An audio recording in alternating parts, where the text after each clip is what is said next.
Okay, folks, Andrew Bulbros here. Well, I'm going to do a video on our undrafted free agent, DJ Ungale. I think I'm saying it correctly, but interesting story with him. And I'll tell you, I find his story somewhat fascinating where I think the transfer portal really affected his trajectory as a NFL prospect. And of course, he had a horrible season with Florida State last year.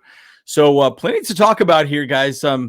It's gonna be an interesting video, guys. So as always, you know how we like to do. Get into it.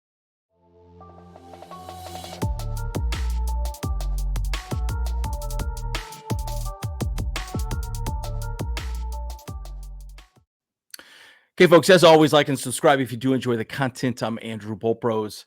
And again, if there are some other players that you would like to see us talk about on an undrafted free agent we have not covered so far, you let us know. But notice the big number 1-3 right here, boys and girls. Well, that's Keenan Allen's number. We all know that Keenan Allen is not with the Chargers as of yet, but this does make us think that he most likely will not be joining the Chargers, which is a little bit unfortunate because I would love to see us have Keenan Allen back for at least his final year in the NFL. But we'll see what happens. I mean, either way, DJ has a pretty high uphill battle to even make the squad. But let's talk a little bit about him in general. I think it's really, again, I'm going to talk more about him as far as a prospect's concerned, but let's just talk about his numbers in college.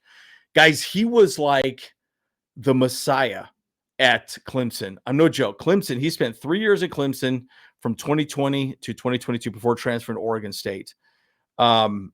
With the Tigers, he recorded almost 6,000 passing yards, 36 touchdowns, 17 interceptions, 59% of his passes. He became, in the Tigers for 2021, he became the starter in 2021. He helped Clemson reach an ACC championship game, right? And look, like, man, the guy was just on this upward trajectory.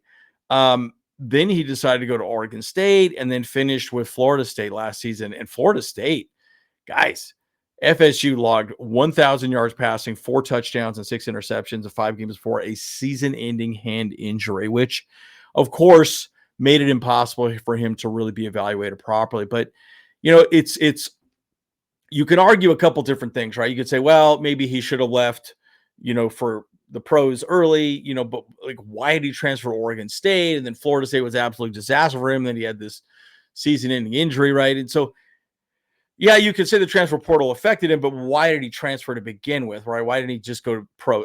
Look, you can have a very long conversation with him about that. But again, it's interesting. So we'll just talk about the quarterback room briefly, and then I'll talk a little bit more some interesting information about DJ Ungale. But again, you got to remember he's behind 2 veterans, right? Trey Lance and Taylor Henneke, right? Are good reserves, good backups, and so. Him making the squad is going to be tough, but you know what? He's at least learning how to become a NFL-style quarterback, and it's a big part of the conversation. These guys, they have a shot of making it, but, at the end of the day, they still have to do a really good job. One of the crazy thing, and this is where I find things fascinating, right, with him specifically. He was a 5-star recruit, guys. This guy was supposed to be like the next Justin Herbert, the next, Trevor Lawrence, like all the above. I mean, this guy was supposed to be everything. Guys, he was ranked number 2 overall recruit in 2020 behind Bryce Young. Like DJ was a high school phenom at St. John Bosco, throwing for 10,000 yards and 127 touchdowns. Let me repeat that. 127 touchdowns. I mean, crazy. Now he's spotted, fighting for an NFL spot, right? Look, hand injury made a big deal. Guys, he got a $3,000 signing bonus. At least that's what I'm, been seeing here. And it's just, it's crazy, right? It's crazy to understand why and how players can drop like this.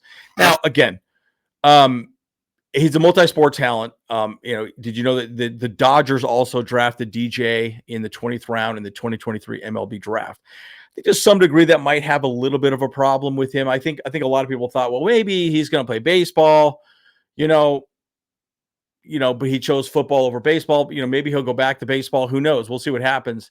probably can make more money in baseball, depending on what he does, with the Chargers. Again, it's going to be a pretty, uphill battle for him. But again, let me just reiterate the numbers he had at Clemson. That's why I'm showing you this picture here. DJ threw for almost 10,000 yards and 61 touchdowns at Clemson. Guys, that is crazy. And like at that moment, he should be done. Like go to the NFL, be done with it, move on.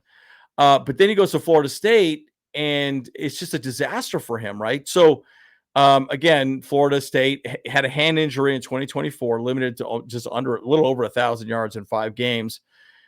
So it's tough. It's one of those weird situations where unfortunately the injuries killed him. And that's why some people leave the NFL sooner rather than later.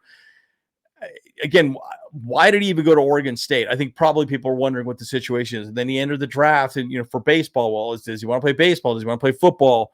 Hand injury. All right, this guy's, we don't know what to expect from this dude. So interesting conversation though. Now he is currently playing as a quarterback. There's videos. I might even do a little short video on Jim Harbaugh coaching up the QBs in rookie minicamp. But the interesting buzz is he might end up being converted to some like a tight end. So again, he's 6'4", 252 pounds. He's a big dude, big freaking dude, man. I mean, he ain't small. And it kind of goes back like the whole Tim Tebow conversation, right? You're not really a great quarterback, but you could be a good tight end. Again, a lot of people like the idea, but I mean, think of it this way. You put him on as a tight end, and you could switch him there like a Taysom Hill, where he could come in, act like he's going to throw the ball. You know what? Quarterback sneaks. Great guy. Big physical body. He goes back there. He's under center. You can do quarterback sneaks with him. That's a big part of the conversation as well, too. So, look, who knows, right? I mean, how is he going to fit within the system? Again, I love Taysom Hill. Taysom Hill did some great things with the Saints, as we all know. And a guy like that makes a lot of sense. Now, the argument is because we already have Trey Lance and Taylor Heinicke, you could maybe just make Trey Lance be that guy. But this dude is big. DJ is big. He's not a small guy. I mean, 6'4", 252 pounds. It's a big dude. I'll wrap up with this thought as well, too. He's a Riverside, California native. Again, he wants to be with the Chargers. He wanted to be with Jim Harbaugh. Again, he's on the right team. I think Jim Harbaugh is at least going to give him a fair shake. And bottom line, he's going to have an opportunity to play, right? I don't know that you're going to see a ton from. Well, you're probably going to see quite a bit from Taylor Heinicke and also Trey Lance in these 4 preseason games, but you might see something with DJ Uiagalelei as well too, right? He'll have his opportunities, have some reps.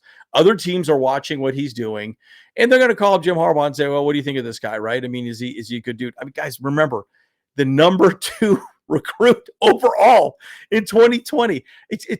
It's shocking. Like how did it fall this bad? I mean, and it's tough because he wants to be successful and go out and live his dream. But you also got to prove it in the field, right? And so I think sometimes, maybe these transferring, maybe going in and out of the portal and all this and that, affected people's belief that he's committed to football. I mean, who knows, right? It's interesting, but a lot to talk about with him. If there's anything I'm leaving out, please, leave a comment down below. I try to find as much information as I could on him specifically.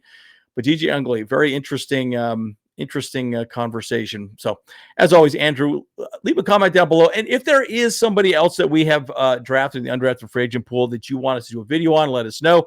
Again, guys, pretty quiet out there right now. So, we like doing these videos. So, let us know if you want us to do one. Leave a name down below. As always, Andrew Bropo. See you guys in the next one.